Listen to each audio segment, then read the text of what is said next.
বিবর্ণ এডুকেশনাল ইনস্টিটিউটে সকলকে স্বাগত জানাই। এনটিএ নেট বাংলা বিষয়ের ইউনিট 1 এর 20টি প্রশ্ন নিয়ে এই ভিডিওতে আমরা আলোচনা করব। এর সাথে সাথে এই প্রশ্নগুলির অ্যানালিসিস করব এবং এই পরীক্ষায় কোন ধরনের প্রশ্ন আসতে পারে তা নিয়ে কিন্তু আমরা এখানে আলোচনা করব। তাই প্রথম থেকে শেষ পর্যন্ত তোমরা অবশ্যই ভিডিওটি দেখবে, চেষ্টা করবে এই প্রশ্নগুলোর উত্তর দেওয়ার। যারা প্রথম দেখছো তারা অবশ্যই চ্যানেলটিকে সাবস্ক্রাইব করে নেবে, আর যারা আগে থেকেই দেখছো তারা অবশ্যই শেয়ার করে বন্ধুদেরকে দেখার সুযোগ করে দেবে। তো চলো শুরু করা যাক।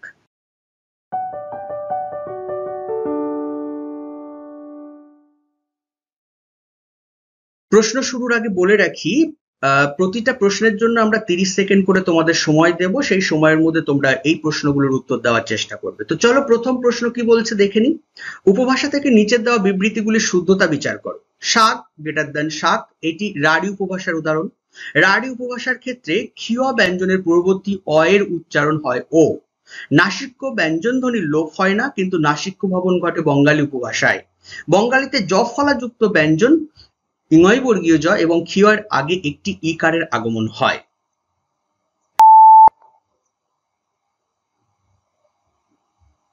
সবাই অবশ্যই উত্তর দেওয়ার চেষ্টা করবে এই টাইমের মধ্যে, এবং কার কটা হলো অবশ্যই কমেন্ট করে কমেন্ট বক্সে জানাবে।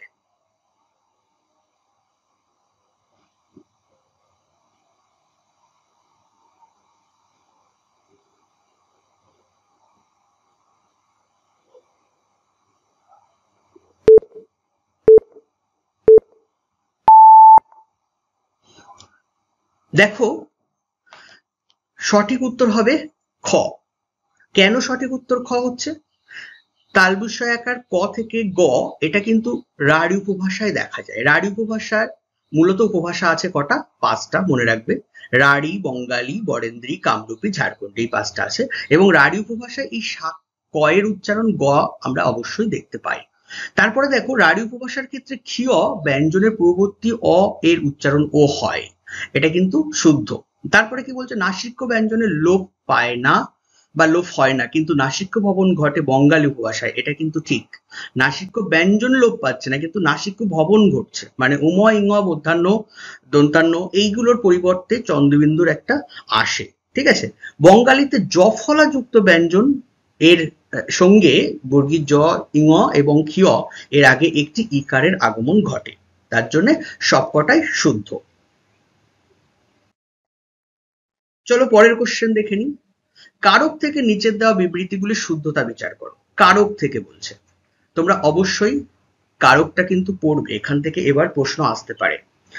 নির্দেশক কখনো কখনো পরিমাণবাচক বা সংখ্যাবাচক বিশেষণের সঙ্গে যুক্ত হয়ে পূর্বেও বসে, কিন্তু বিভক্তি শব্দান্তে যুক্ত হয়। তোর দ্বারা এ কাজ হবে না, এটি অনুক্ত কর্তার উদাহরণ। ব্যতিহার কর্তায় বাক্যস্থিত একই ক্রিয়ার দুই কর্তার পারস্পরিক ক্রিয়া সম্পাদন হয়। গৌণ কর্মে কে বিভক্তি থাকে। তোমার সময় শুরু হচ্ছে এখন।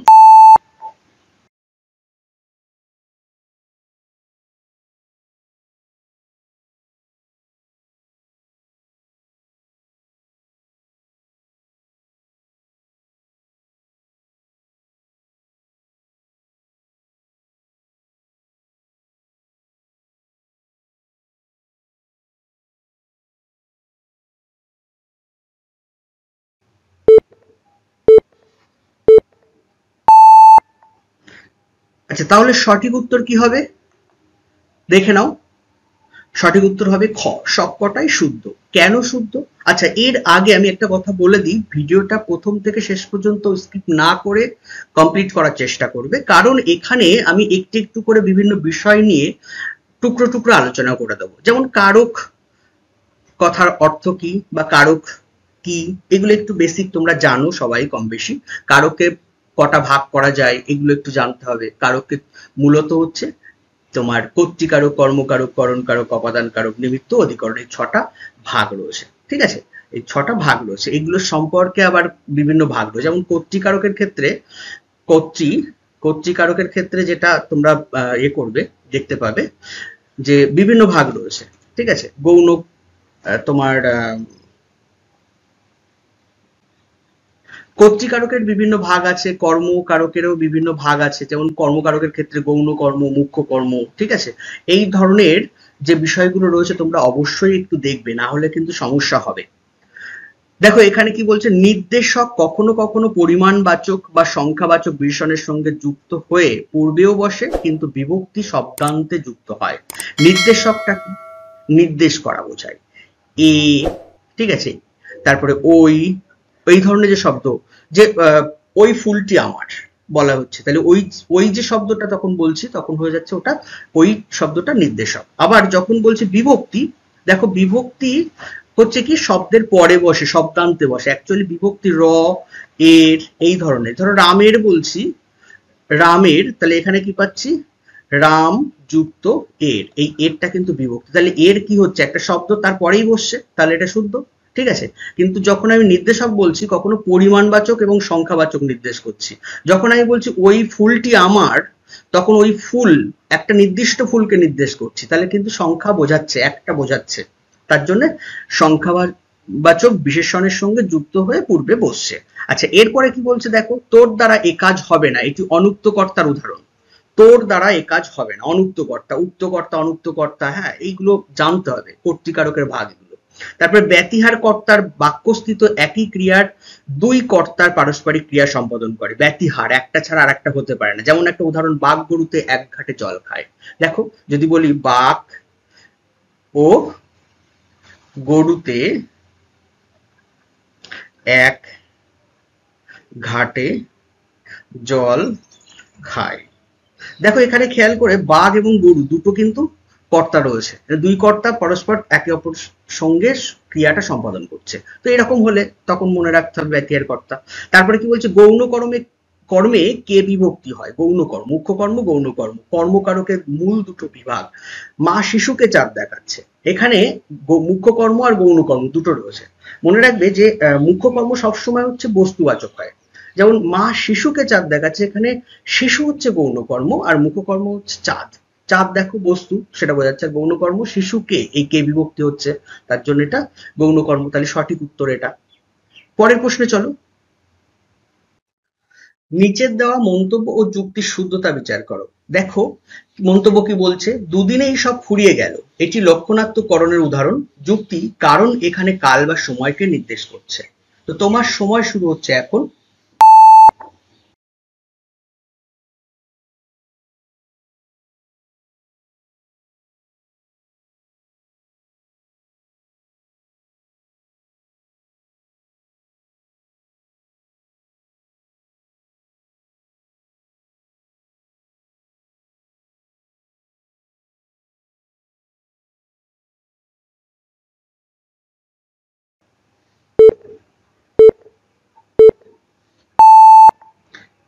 এখানে সঠিক উত্তরটি হবে, দেখো, মন্তব্য ও যুক্তি শুদ্ধ।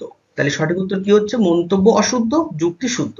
কেন মন্তব্য অশুদ্ধ? দেখো বলছে দুদিনেই সব ফুরিয়ে গেল, এখানে একটা সময় বা কাল, হ্যাঁ, সময় নির্দেশ করছে। তাহলে এই কিন্তু এখানে লক্ষণাত্মককরণ বলা হয়েছে, আসলে হবে কালাত্মককরণ, ঠিক আছে।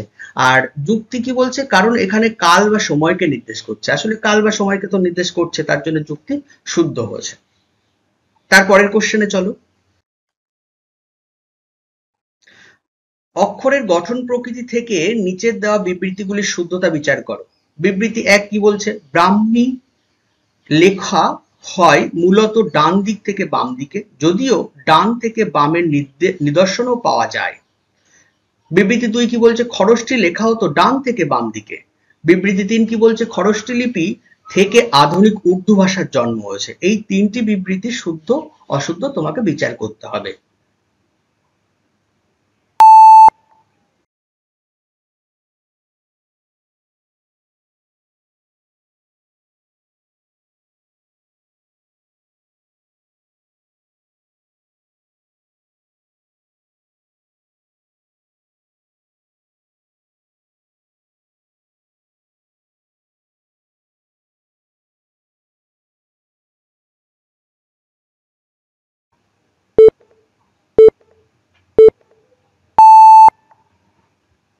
তো চলো সঠিক উত্তরটা আমরা দেখে নিই। দেখো সঠিক উত্তর কি রয়েছে, বিবৃতি এক হচ্ছে অশুদ্ধ, বিবৃতি 2 হচ্ছে শুদ্ধ এবং বিবৃতি 3 শুদ্ধ। কেন অশুদ্ধ দেখো বিবৃতি একটা বলছে ব্রাহ্মী লেখা হয়, মানে ব্রাহ্মী লিপি আর কি, এটা লেখা হয় মূলত ডান থেকে বাম দিকে, এটা কিন্তু ভুল দেওয়া আছে, বাম থেকে ডান দিকে যায়, ঠিক আছে, তার জন্য এটা কি হচ্ছে অশুদ্ধ। বাকিগুলো সবই শুদ্ধ আছে। তোমরা অবশ্যই এই ইনফরমেশন গুলো একটু হলেও দেখো, ঠিক আছে। আমরা চেষ্টা করেছি গুরুত্বপূর্ণ কিছু ইনফরমেশন তোমাদের সামনে তুলে তার থেকে কিভাবে প্রশ্ন হতে পারে তার বিষয়টাকে দেখানো এবং আলোচনা করা। দেখো পরের প্রশ্ন কি বলছে, অক্ষরের গঠন প্রকৃতি থেকে যুক্তি ও মন্তব্যের শুদ্ধতা বিচার করো। মন্তব্য কি বলছে, ও এই স্বরবর্ণকে লিপি বলা যায় না। যুক্তি, কারণ ও হলো ঘটনা বা বস্তু বা প্রাণীরই দৃশ্য রূপায়ণ। ঘটনা, বস্তু বা প্রাণীরই দৃশ্য রূপায়ণ। তোমার সময় শুরু হচ্ছে এখন।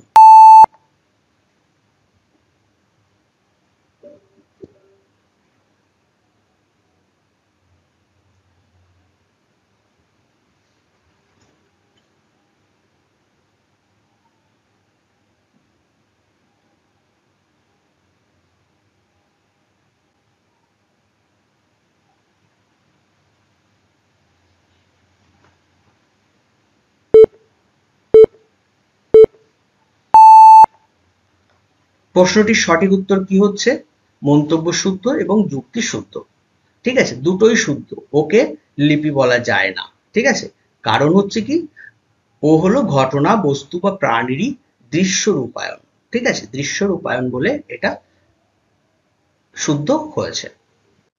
দেখো পরের প্রশ্ন কি বলছে, যে ধ্বনি পরিবর্তন থেকে নিচের একটি মন্তব্য একটি যুক্তি দেওয়া হলো, এদের শুদ্ধতা বিচার করো। মন্তব্য কি বলছে, স্বরাগমের আরেকটি বিভাগ হলো অপিনীতি। আর যুক্তি কি বলছে, স্পর্ধা থেকে আস্পর্ধা, এই উদাহরণটি তাই স্বরাগম ও অপিনীতির উদাহরণ। তোমার সময় শুরু হচ্ছে এখন।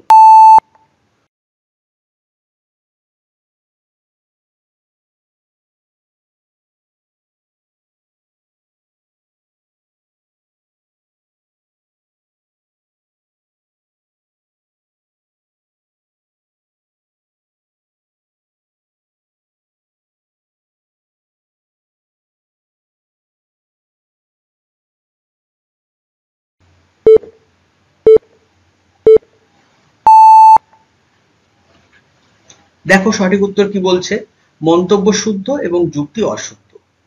যুক্তি কেন অশুদ্ধ, বলছে যে স্পর্ধা থেকে আস্পর্ধা এটা স্বরাগমেরই উদাহরণ কিন্তু অপিনীতি নয়।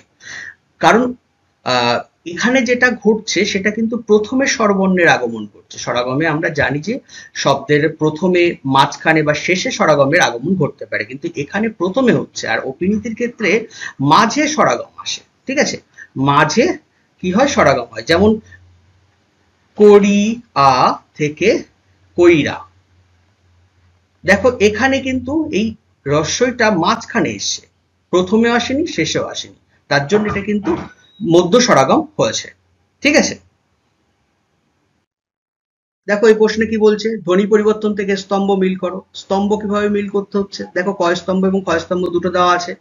কয় স্তম্ভের শ্রুতি ধ্বনি, দাক্ষরতা, অবিশ্রুতি এবং ক্ষতিপূরণ, এই চারটে ধ্বনি পরিবর্তনের নিয়ম থেকে চারটে উদাহরণ ক্ষয় স্তম্ভে দেওয়া আছে। তোমরা এগুলোর কোনটা কার সঙ্গে মিলবে সেটা অবশ্যই মিল করে দেখানোর চেষ্টা করবে। তোমাদের সময় শুরু হচ্ছে এখন। আচ্ছা এইখানে একটু বলে রাখি, তোমরা যেটা উত্তর দিতে পারছো সেটা অবশ্যই কমেন্ট বক্সে কমেন্ট করবে এবং সঠিক উত্তরটা সেখানে জানাবে। ক, খ, গ না ঘ, এই চারটের মধ্যে কোনটা হচ্ছে, শুধু এই প্রশ্ন নয় সবকটা প্রশ্নের ক্ষেত্রে অবশ্যই জানানোর চেষ্টা করবে।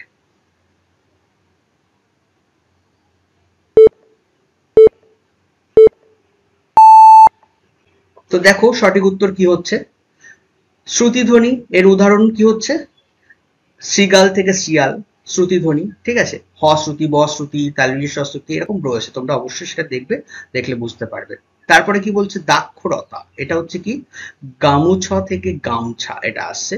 তারপরে অবিশ্রুতিতে কি বলছে, অবিশ্রুতি আগাইয়া থেকে এগিয়ে, ঠিক আছে, মানে আগাইয়া হর্ষই রয়েছে সেখান থেকে এগিয়ে, অবিশ্রুতির সংজ্ঞা তোমরা জানলে বুঝতে পারবে। ক্ষতিপূরণ কি বলছে, ধর্ম থেকে ধম্ম থেকে ধাম, ঠিক আছে, এইগুলোর প্রত্যেকটার কিন্তু সংজ্ঞা জানতে হবে, বা প্রত্যেকটা আসলে কিভাবে হচ্ছে সেটা কিন্তু জানতে হবে।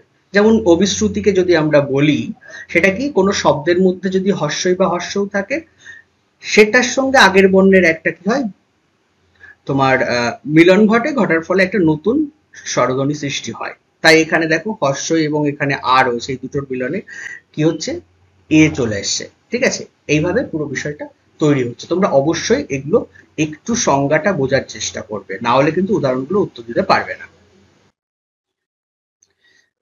দেখো চুঁচুড়া থেকে চিনসুরা, এটি ধ্বনি পরিবর্তনের যে নিয়ম কাজ করছে, সমীভবন, ঘোষীভবন না মহাপ্রাণী ভবন, না এদের কোনোটিই নয়। তোমরা অবশ্যই উত্তর দেওয়ার চেষ্টা করো।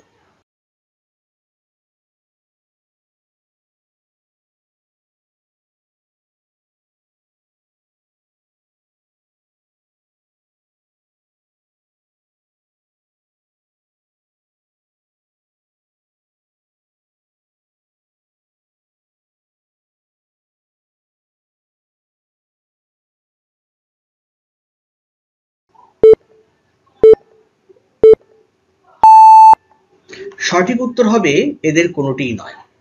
কারণ এখানে যে উদাহরণটা দেওয়া আছে সেগুলি অন্যান্য যে ধ্বনি পরিবর্তনের নিয়ম রয়েছে তার কোনোটির মধ্যেই পড়ছে না, সেই উদাহরণটি তার কোনোটির মধ্যেই পড়ছে না। দেখো পরের প্রশ্নে, পদ পরিচয় থেকে নিচের দেওয়া বিবৃতিগুলির শুদ্ধতা বিচার করো। বিবৃতি এ কি বলছে, অবদান হলো বিশেষ্য পদ।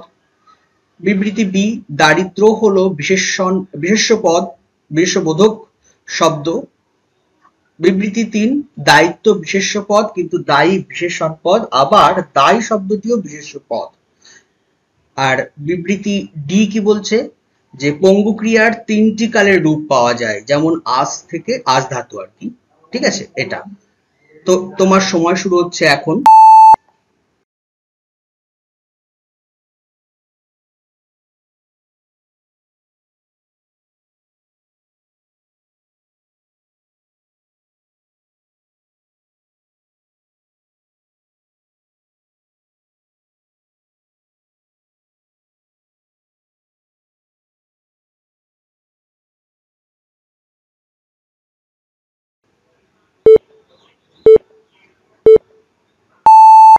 দেখো সঠিক উত্তর কি বলছে, যে বিবৃতি এ, বি এবং সি শুদ্ধ আর ডি হচ্ছে অশুদ্ধ। কেন অশুদ্ধ দেখো, বলছে যে পঙ্গু ক্রিয়ার ৩টি কালের রূপ পাওয়া যায়, এটা আসলে ভুল, ৩টি কালের রূপ পাওয়া যায় না।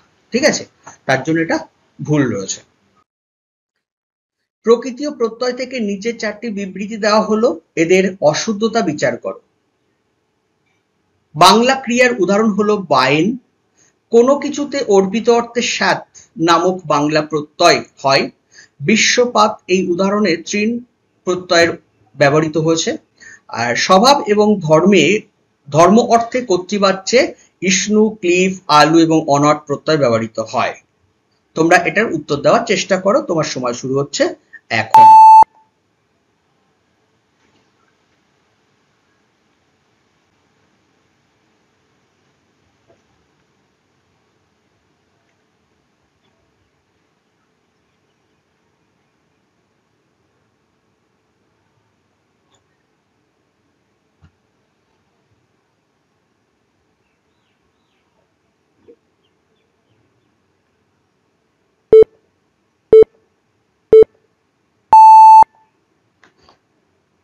দেখো এখানে সঠিক উত্তর ৪-এরটা হবে।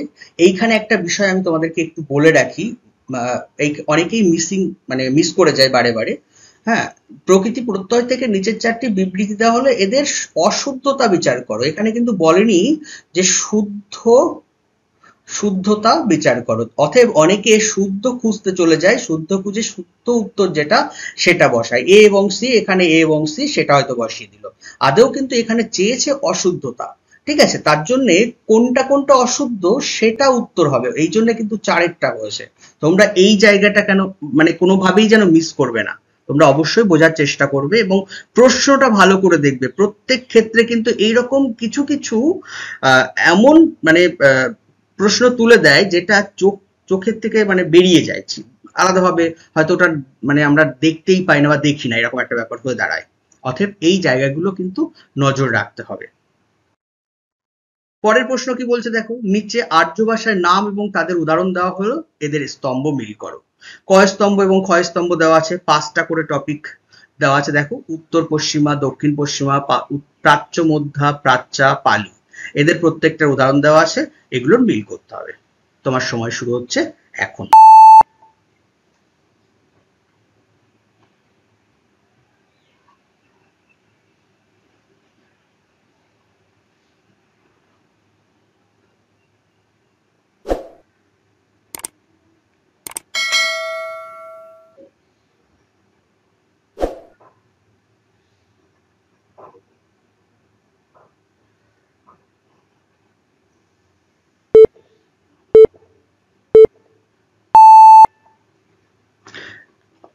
দেখো সঠিক উত্তর হচ্ছে 4 ঠিক আছে। আমি একটা কথা এখানে বলে রাখি, আর্য ভাষা যেটা আমাদের সিলেবাসে আছে ইউনিট 1-এ, এটা কিন্তু ভীষণ ভীষণ ইম্পর্টেন্ট, হ্যাঁ, ভেরি ভেরি ইম্পর্টেন্ট।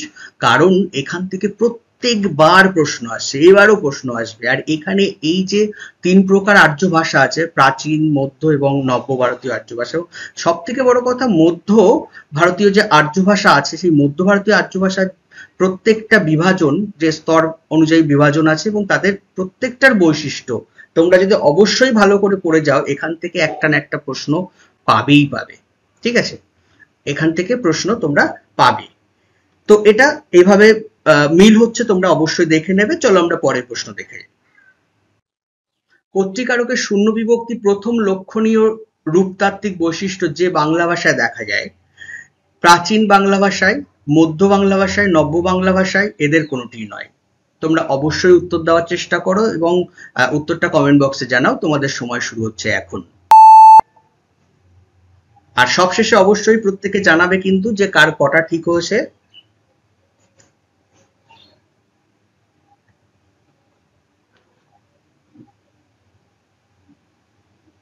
আর একটা কথা এর ফাঁকে বলে রাখি, আমাদের এর আগের যে প্রশ্নোত্তর প্র্যাকটিসের পর্ব চলে গেছে, সেটা তোমরা অবশ্যই দেখে নেবে। তোমাদের আশা করছি সুবিধা হবে।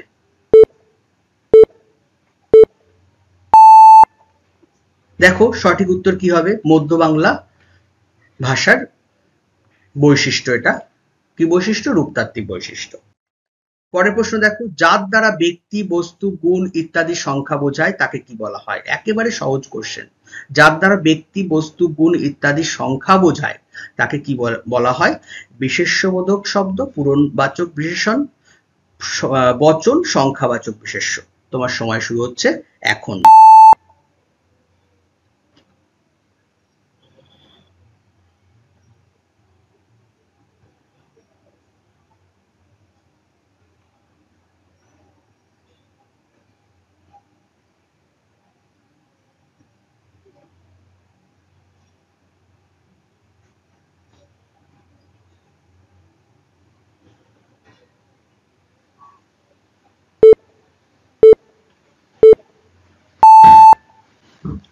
দেখো সঠিক উত্তর হচ্ছে বচন।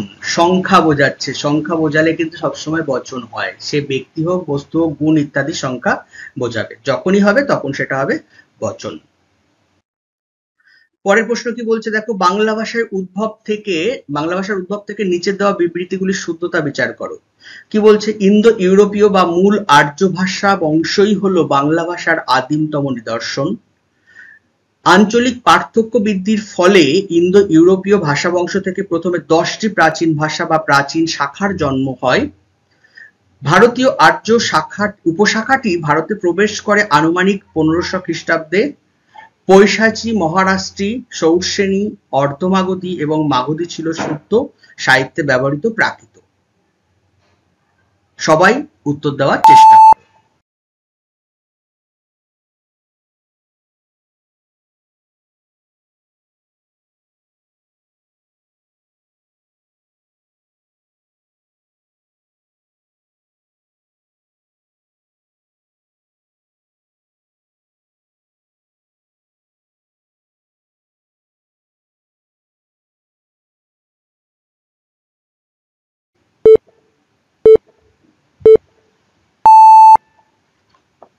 দেখো সঠিক উত্তর হবে চারেরটা। এখানেও দেখো আগের বার ছিল অশুদ্ধতা বিচার করো, এবার কিন্তু শুদ্ধতা বিচার করো বলেছে। তার মানে সঠিক উত্তর কোনটা সেইগুলো আমাদের এখানে বসাতে হবে। ঠিক আছে, তো দেখো অশুদ্ধ যে দুটো হয়েছে এ এবং সি, কেন হয়েছে? ইন্দো ইউরোপীয় বা মূল আর্য ভাষা বংশই হলো বাংলা ভাষার আদিমতম নিদর্শন। এটা এটা হবে আদি উৎস। ঠিক আছে, আর পরেরটা কি বলছে যে খ্রিস্টাব্দ হবে না, এটা কিন্তু খ্রিস্টপূর্বাব্দ হবে। ঠিক আছে, তার জন্য এই দুটো ভুল। পিল্লীয় থেকে পিলে, এটি যে শব্দের উদাহরণ? কৃতঋণ, অর্ধ তৎসম, অসিদ্ধ তৎসম, নিজস্ব তদ্ভব। এটির মধ্যে কোনটা হবে? তোমরা উত্তর দেওয়ার চেষ্টা করো, তোমাদের সময় শুরু হচ্ছে এখন।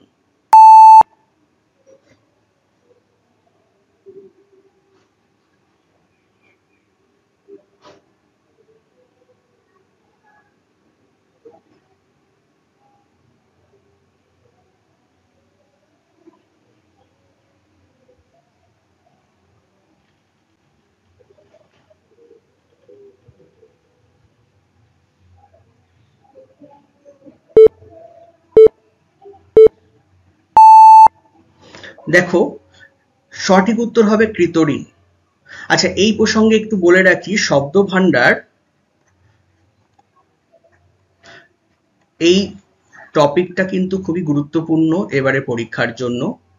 এই বিষয়ে আমাদের ইউটিউব চ্যানেলে শব্দ ভান্ডারের ভিডিও দেওয়া আছে, তোমরা অবশ্যই দেখে নিতে পারো।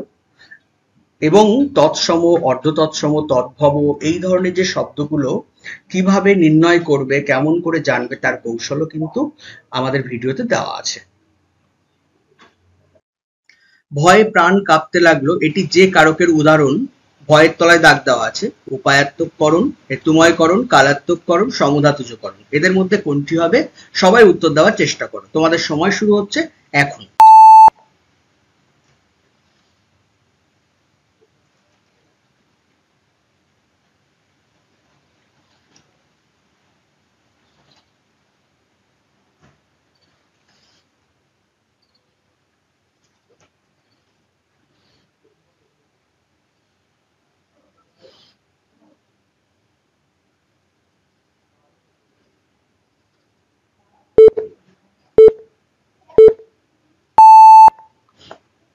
দেখো সঠিক উত্তর হবে হেতুময়করণ।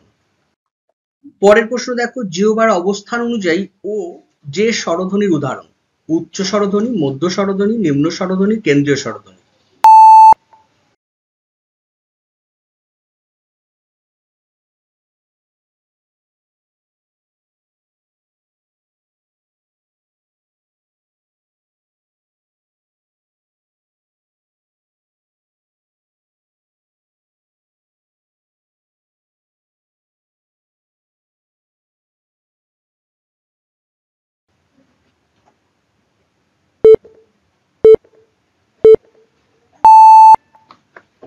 দেখো সঠিক উত্তর হবে উচ্চ মধ্য স্বরধ্বনি। আচ্ছা, এইখানে একটা কথা বলে রাখি, স্বরধ্বনি স্বরধ্বনি ও ব্যঞ্জন ধ্বনি এর যে শ্রেণী বিভাগ আছে, ঠিক আছে, বিভাগ আছে, এইখান থেকে প্রতিবার কিন্তু প্রশ্ন আসছে। এবারের জন্য কিন্তু এটা ভীষণ ইম্পর্টেন্ট, তাই প্রত্যেকে এটাকে কোনোভাবে স্কিপ করবে না। ঠিক আছে, পরের প্রশ্ন দেখো, কণ্ঠনালীয় ধ্বনির উদাহরণ হলো মধ্যাহ্ন ন, ফ, হ, র। কোনটা সঠিক উত্তর হবে?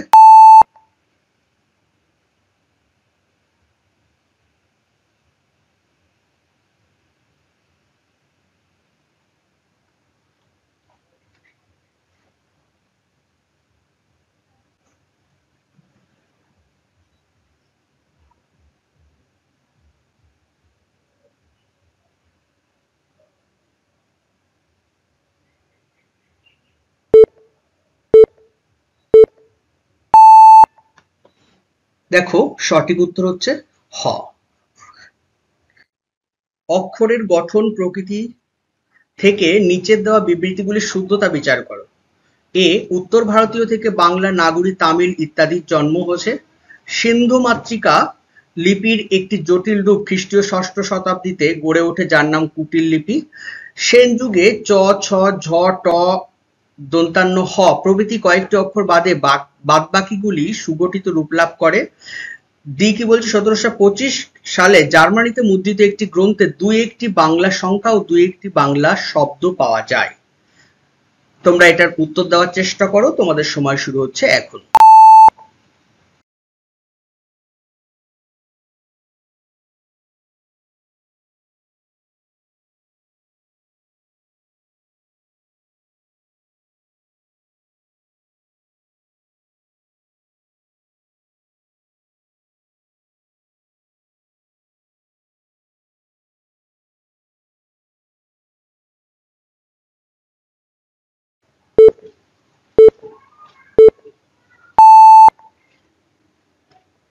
দেখো সঠিক উত্তর হবে ঘ, এ এবং বি অশুদ্ধ আর সি এবং ডি শুদ্ধ। কেন এ এবং বি অশুদ্ধ? দেখো এখানে তামিল ভাষার উদ্ভব কিন্তু উত্তর ভারতীয় থেকে নয়। আর 2 নম্বর হচ্ছে সপ্তম শতাব্দী হবে, এটা ষষ্ঠ শতাব্দী হবে না, ষষ্ঠ শতাব্দী এটা নয়, এটা আসলে সপ্তম শতাব্দী হবে। পরের প্রশ্ন দেখো, শেষ প্রশ্ন দেখে নাও, ভাসের নাটকে কোন ভাষার নিদর্শন আছে? অর্ধমাগধী, সৌরসেনী, মহারাষ্ট্রী, প্রাচ্য। তোমার সময় শুরু হচ্ছে এখন। সবাই উত্তর দেওয়ার চেষ্টা করবে এবং কমেন্ট বক্সে জানাবে।